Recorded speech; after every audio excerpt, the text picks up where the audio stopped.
Здравейте! Казвам се Михаела и съм от Източни Родопи.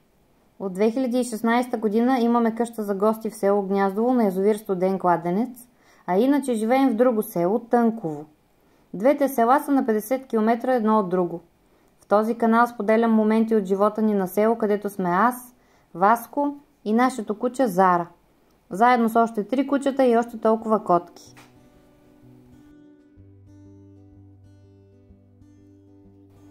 Есента в Родопите разгърна пълния си блясък и дървета и храсти избухнаха в огнени цветове. Полетата със слънчогледи от лятото са почистени и подготвени за есенната оран. По селата започнахме полека-лека да се подготвяме за зимата. В миналото видео ви споменах за една стара ракла, която почти не използвахме и реших да я преобразя. Всичко тръгна от тебеширената боя, за чието съществуване научих преди месец. И така се запалих, че ми се иска всичко да пребоядисам и да му вдъхна нов живот.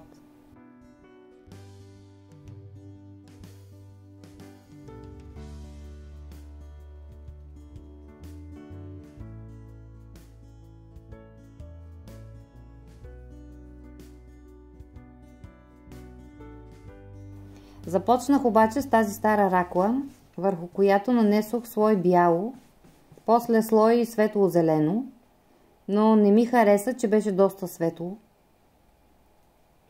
И накрая се спрях на това зелено, което се казва малахит.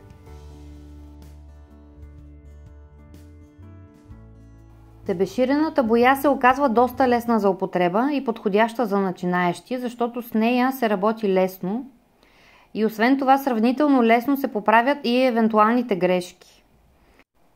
Аз, както виждате, започнах с бяло, едно зелено, второ зелено, докато ми дойде кораж пък и да се понауча как става. И все пак боядисвам стара ракла, не е нещо скъпо, върху което да треперя. Нашарих я малко с шаблони отгоре. Шаблоните и боята си поръчах директно от сайта на Лорка Арт. Ще дам линк в описанието. А предните части на раклата превърнах в рафтове.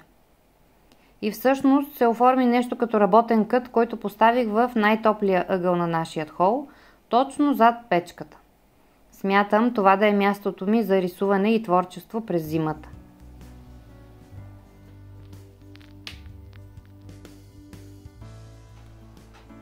Тази година красотата по дърветата ме изкуши да пренеса част от нея в къщи. Подготвих си няколко цветни клончета, шишарки и голям зелен буркан. Този буркан не си знае годините. Бил е дамаджана, защото беше облечен с едно плетено покритие, което обаче се разпадна и аз го измих хубаво и си го нарочих за декор.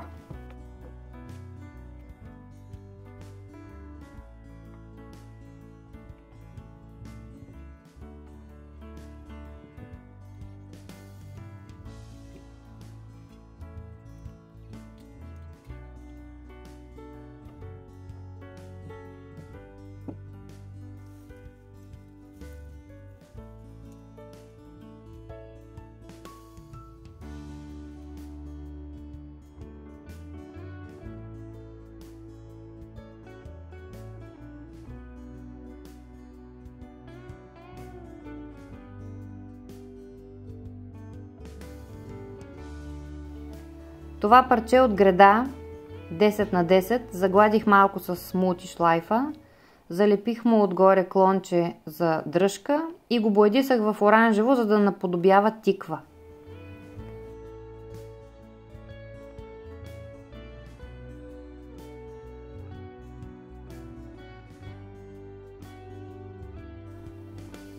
Допълних с този клоун играчка в същите есенни цветове и аранжирането на входната врата е готово.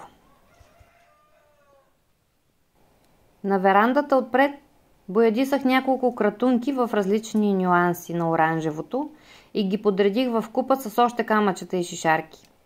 От стар стол изработих табела с госпожа Есен, която обаче стана сърдита. Не знам защо така ми се получи, исках да е усмихната, а тя се оказа сърдита.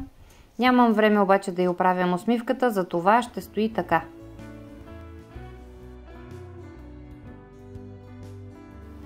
През октомври, освен за декорации и творчество, трябва да отделим време да приберем цветята, да подготвим дървата за отопление през зимата, да претърсим покривите на къщите и да проверим улуците.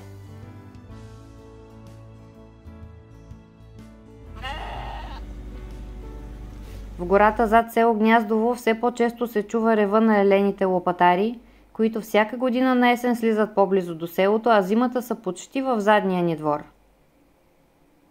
При следващото ми ходене до пазара в Кърджали ще взема чувал със слънчоглед, за да напълня хранилките на птиците, които вече ме чакат на оградата.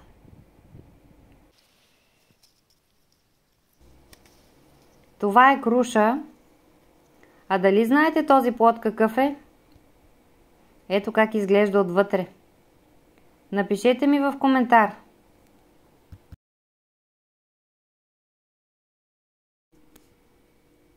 Това беше всичко от мен за днес.